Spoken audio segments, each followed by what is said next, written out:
this lesson, we'll discuss Phase 4, detailed design, programming, and procedures development. Throughout much of this phase, the computer systems analyst and the business systems analyst work in parallel on separate tasks. Each takes responsibility for preparing 4 deliverables in the phase. The computer systems analyst prepares the automated system ready for acceptance testing, the updated automated system design, the conversion package, and the data center procedures guide. On the other hand, the business systems analyst prepares the user procedures guide, the updated functional specifications, the acceptance test and implementation plan, and the phase summary for users. To begin our work on this phase, Barbara and I met to review the deliverables from Phase 3A and 3B, and to go over the work plan. We each took specific responsibilities in this phase, but our efforts had to be coordinated, so we agreed to continue our weekly meetings. I began my work by planning the preparation of the user procedures guide. At the same time, I began working on the first deliverable. The first deliverable of this phase is the automated system ready for acceptance testing. It is prepared by the computer systems analyst and the programming team.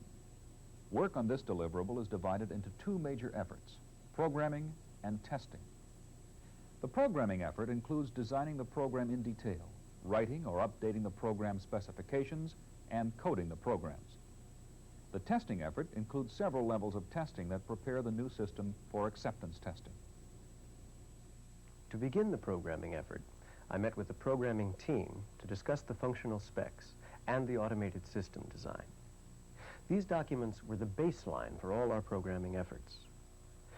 The system design outlined the addition to the system and divided it into programs, but there was still plenty of designing, detailed designing for the programmers to do before any coding could begin. The programmer for each program had to write detailed specifications which clearly identified the file and data elements that would be used and how they would be used. They were to clearly indicate the further division of programs into processing modules. After the detailed program and module specifications were completed, they were reviewed by me and the other members of the programming team. This review took the form of a walkthrough in which the programmer who wrote the spec led the discussion. This peer review, as it is called, has several benefits. It keeps all members of the programming team informed about the detailed design of other programs in the system. It helps in identifying any design inconsistencies, and it provides a forum for sharing techniques. After the detailed programming specifications are approved, the programmer finalizes the unit test plan. Only after completing all these preliminary tasks is the programmer ready to actually code the program, which is the last step in the programming effort. Then the testing effort begins. First is the desk check, an informal test that can include a review of the code by peers and supervisors. Once the program is compiled, the more formal testing begins by way of the test plans written in Phase 3B. The more formal testing starts with a unit test, which is designed to test an individual program or unit in an isolated environment before combining it with other programs. Next, integration testing begins as groups of related programs become available. This test is run to find out if the group of programs works together as designed. The last test in Phase 4 is the system test. After all groups of programs had passed integration testing, the team was ready to start system testing. I reviewed the system test plan and made a few minor changes based on the results of the integration tests. Then we finished preparing the test data to verify that I could test the entire new system against the functional specs. That was the bottom line for the system test. Did the new system meet the functional specs? After a successful system test, I met with Barbara and the rest of the programming team. We reviewed the results of the testing to determine if they differed significantly from the acceptance criteria established to test the functional specs. This time there were no significant inconsistencies, but there were a few minor inconsistencies. When there are only minor changes in the specifications, the 2 optional deliverables of this phase, the updated automated system design and the updated functional specifications, simply become annotations in the original specifications. So far, we've discussed 3 deliverables of this phase: the automated system ready for acceptance testing, the updated functional specifications, and the updated automated system design. Through the rest of Phase 4, the computer systems analyst and the business systems analyst continue to work in parallel on separate deliverables. First, let's look at the deliverables prepared by the computer systems analyst, beginning with the conversion package. The conversion package contains programs, test data, and procedures used when converting from the present system to the new system. The conversion package can be a separate deliverable, or if it's a relatively small effort, it can simply be a part of the total automated system. You may remember that back in Phase 3, Barbara and I decided the conversion package should be a separate deliverable. In fact, it was large enough to split off into a separate project. Now, this didn't mean that the programmers and I had no part in the development of the conversion package. We worked very hard with the conversion project team to clearly identify the conversion output requirements. The final deliverable prepared by the computer systems analyst is the Data Center Procedures Guide. This contains information that enables the data center staff to fulfill their responsibilities for production jobs. The Data Center Procedures Guide has 3 sections. First is the system overview. This explains the business purpose of the new system. It also contains system diagrams and an index of the programs and files used. The second section is the data center and data communications documentation. This is organized according to the production jobs that make up the new system. It describes each of the jobs in detail, whether it's interactive or batch, and how to run it, how to monitor its operation, how to restart it, how to verify its successful completion, and so on. The complete contents of this section are listed in your standards reference manual, which you'll look at later. The last section of the Data Center Procedures Guide is, of course, the approval page. This is signed by the data center representative after the guide has been reviewed and approved. Now that we've discussed the deliverables prepared by the computer systems analyst, let's take a look at the deliverables prepared by the business systems analyst. They are the User Procedures Guide, the Acceptance Test and Implementation Plan, and the Phase Summary for Users. The User Procedures Guide is written for the user staff who'll be working with the new system. This means it must be written in the language of the user, with no computer jargon. The User Procedures Guide has 4 sections. The System Overview section contains a synopsis of the purpose of the system, the effects of the system, and the specific responsibilities of the users. It might be appropriate to extract paragraphs or sections of the functional specifications for some parts of the system overview. The second section of the User Procedures Guide is the discussion of the administrative procedures. This provides detailed information about the procedures used to interface with the automated system. Information such as when to run it, how to initiate it, how to prepare and enter data, how to handle error messages, how to verify the output, and so on. The third section of the User Procedures Guide is the glossary of reference materials. This contains samples of information, such as data input formats, screen displays, and outputs generated by the system. The final section of the User Procedures Guide is the ongoing training tools. These are used for the training that takes place even after the new system has been implemented. No matter how good the new system is, it will work well only if the people using it every day are trained and understand the importance of ongoing training. After I finished a draft of the User Procedures Guide, I met with Harvey to get his initial comments before the formal review. This looks like something my people can use. Good. No computer file names or program names that were always there before. We don't have to be computer experts to understand this documentation. Oh, thanks, Harvey. That's really good news. But while you're here, Barbara, I've been meaning to talk to you about a couple of changes I'd like to see. It's not unusual for the user to ask for a few changes at this phase of the project. If this happens, the business systems analyst must be able to explain the impact of the changes to the user. Harvey wanted to add another bank to the system immediately, and he wanted some new information printed on the employee pay stub, indicating whether the employee had taken a personal holiday. I knew that adding another bank wouldn't be difficult, because the file that held the bank number was designed to be updated by systems personnel. but adding it at that time might have invalidated portions of the system test. I thought it should wait until right after acceptance testing. However, the new information on the pay stub was a significant programming change at that phase of development. If we'd tried to add it, it would have caused a real problem, and it certainly would have delayed implementation of the new system. Besides, it needed more research. So adding a new bank's easy, but putting the personal holiday in the pay stub should wait until after the system is up and running. Well, that solves one of my problems.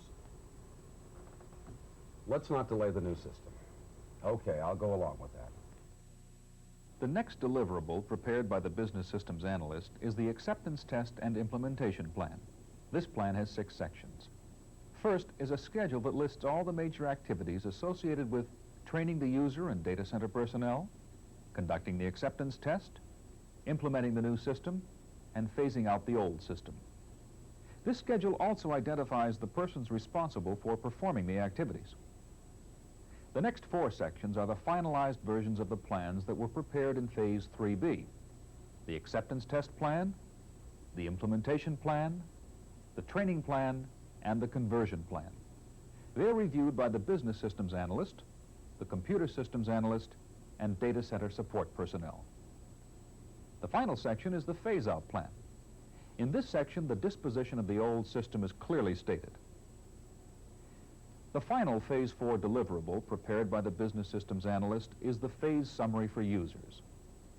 In this phase summary, like the others in the phases you've already seen, the business systems analyst recaps for management any changes made to the system and what the impact of these changes are.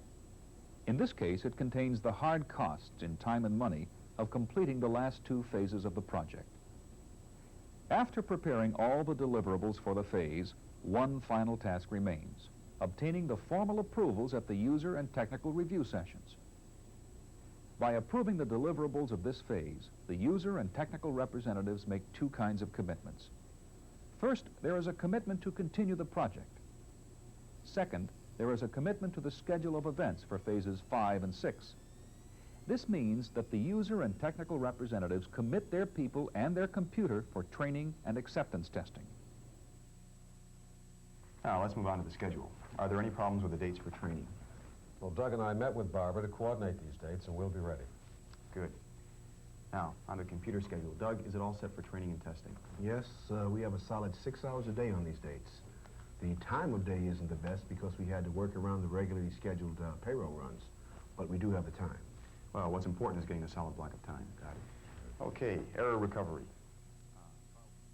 The review sessions are the final tasks in this phase. This concludes our discussion of Phase 4, detailed design, programming, and procedures development. In this phase, you saw the computer systems analyst prepare the automated system ready for acceptance testing, the updated automated system design, the conversion package, and the data center procedures guide. You also saw the business systems analyst prepare the updated functional specifications, the user procedures guide, the acceptance test and implementation plan, and the phase summary for users. Now, return to your student guide to continue this lesson.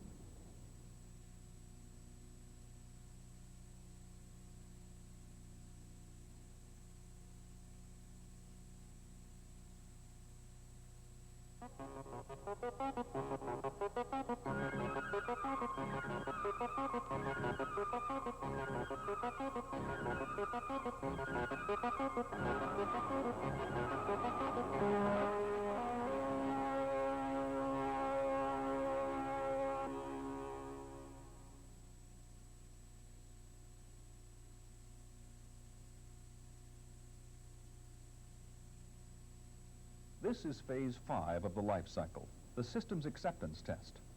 In the previous phase, we saw the system built and tested by the project team.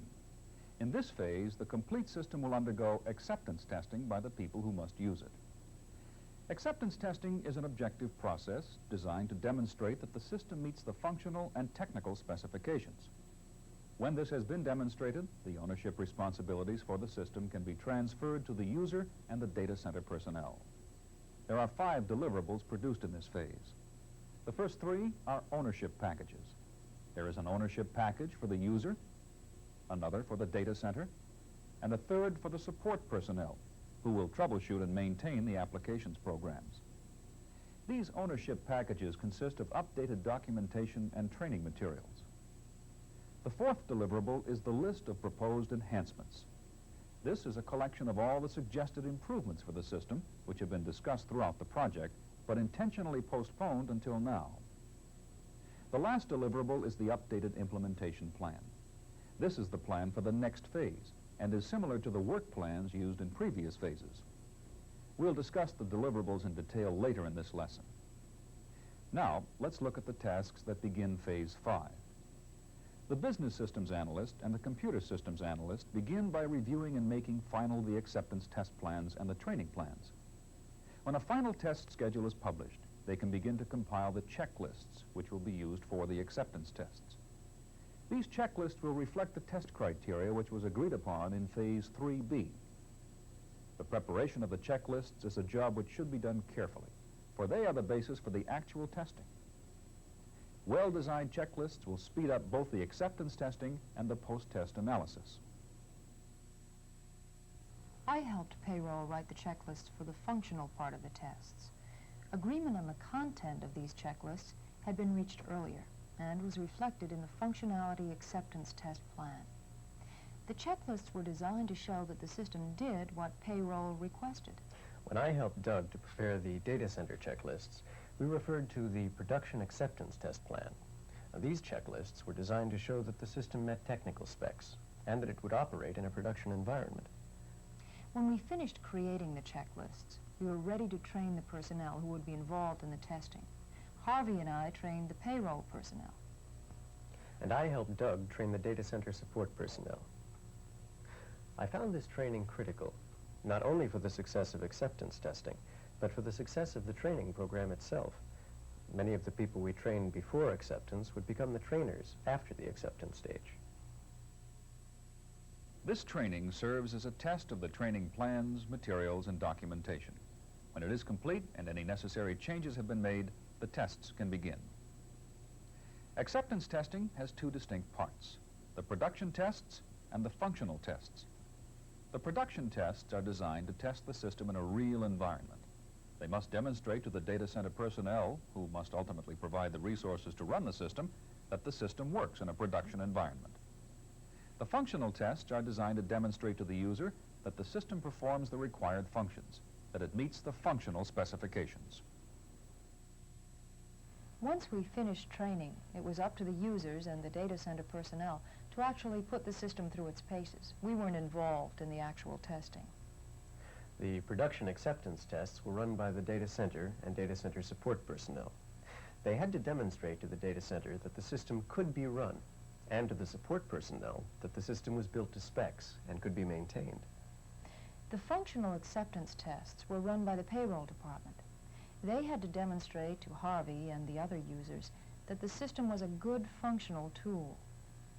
Acceptance testing doesn't always go as smoothly as it did this time. But by the time we had gone through the checklists, everyone was satisfied that the system could do what it was supposed to do. If there are any changes as a result of acceptance testing, it may be necessary to update the documentation, training plans, or implementation plans. Then, after any necessary changes have been made, the ownership packages are assembled.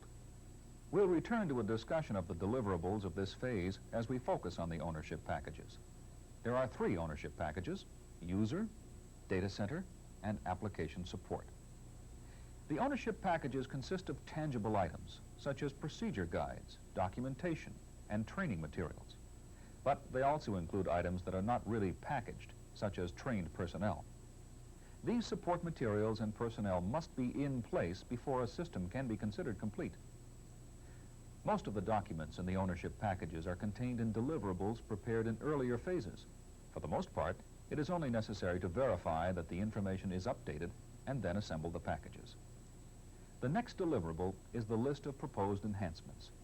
This is a formal way to tell the user and the data center that all the suggested improvements to the system that were talked about during the development of the system, but not included, won't be forgotten. The last deliverable is the implementation plan. Both the list of proposed enhancements and the implementation plan are the responsibility of the business systems analyst. The list of proposed enhancements was simply a way for me to let Harvey and Doug know that all the improvements to the system that we had talked about during the project, but postponed until now, wouldn't be forgotten. The last deliverable that I had to produce in Phase 5 was the implementation plan.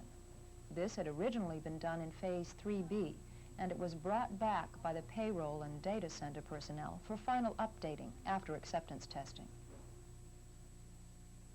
Now, it is only necessary to implement the training before final approval marks the end of this phase. The training plan is made final, and the personnel who haven't yet been trained receive training now. Some training that started much earlier may still be required at this point. The final task in Phase 5 is the delivery of the ownership packages and the signing of the written approvals of acceptance. Sure, I'll sign this. I know what's in here, and I know that system out there does what I want because my requirements were taken seriously.